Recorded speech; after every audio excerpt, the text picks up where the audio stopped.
Hello boys and girls, it's Miss Brianna, and for today's activity, one of our activities is going to be story time. So we will be reading the book called The Mitten.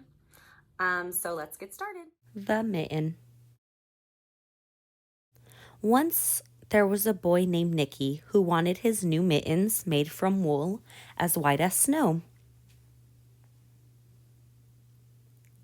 At first, his grandmother, Baba, did not want to knit white mittens. If you drop one in the snow, she warned, you'll never find it. But Nicky wanted snow white mittens, and finally Baba made them. After she finished, she said, "When you come home, first I will look to see if you are safe and sound, but then I will look to see if you still have your snow white mittens." So off Nicky went, and it wasn't long until one of his new mittens dropped into the snow and was left behind. Do you see his mitten in the snow? There it is. A mole, tired from tunneling along, discovered the mitten and burrowed inside.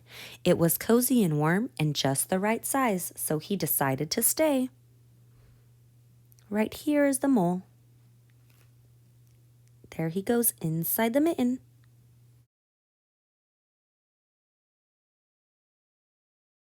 A snowshoe rabbit came hopping by. He stopped for a moment to admire his winter coat.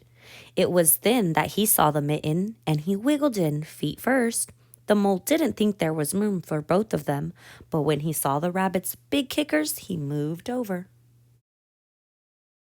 Next, a hedgehog came, snuffling along. Having spent the day looking under wet leaves for things to eat, he decided to move into the mitten and warm himself. The mole and the rabbit were bumped and gostled, but not being ones to argue with someone covered with prickles, they made room. Who do you think will come next into the mitten?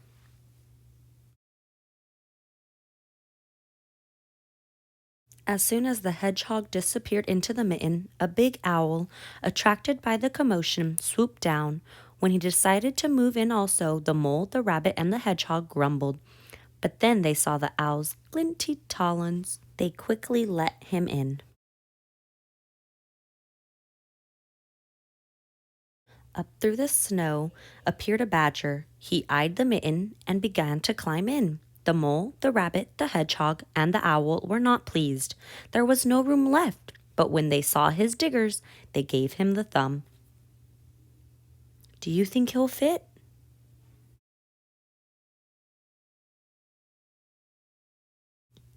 It started snowing, but the animals were snug in the mitten. A waft of warm steam rose in the air, and a fox trotting by stopped to investigate.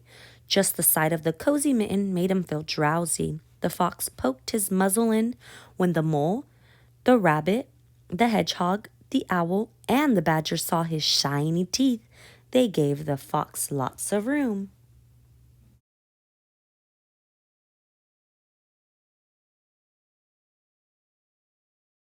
A great bear lumbered by. He spied the mitten all plumped up. Not being one to be left out in the cold, he began to nose his way in. The animals were packed in as tightly as could be. But what animal would argue with a bear? The mitten swelled and stretched. It was pulled and bulged to many times its size, but Baba's good knitting held fast.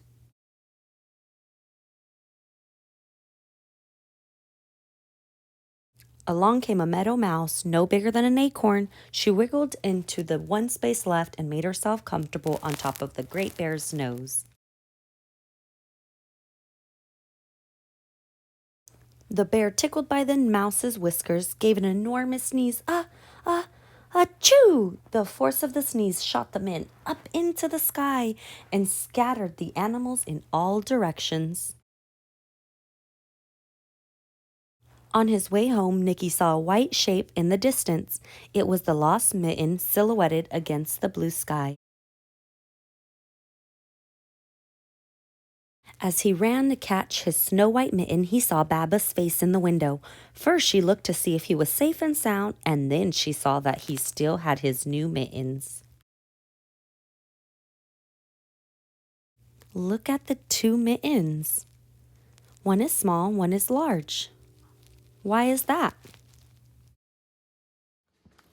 All right, so now that we are all done reading the Mitten book, I want you guys to tell us on Learning Genie what made all of the different animals that we read about pop out of the mitten. I can't wait to hear your responses. Bye.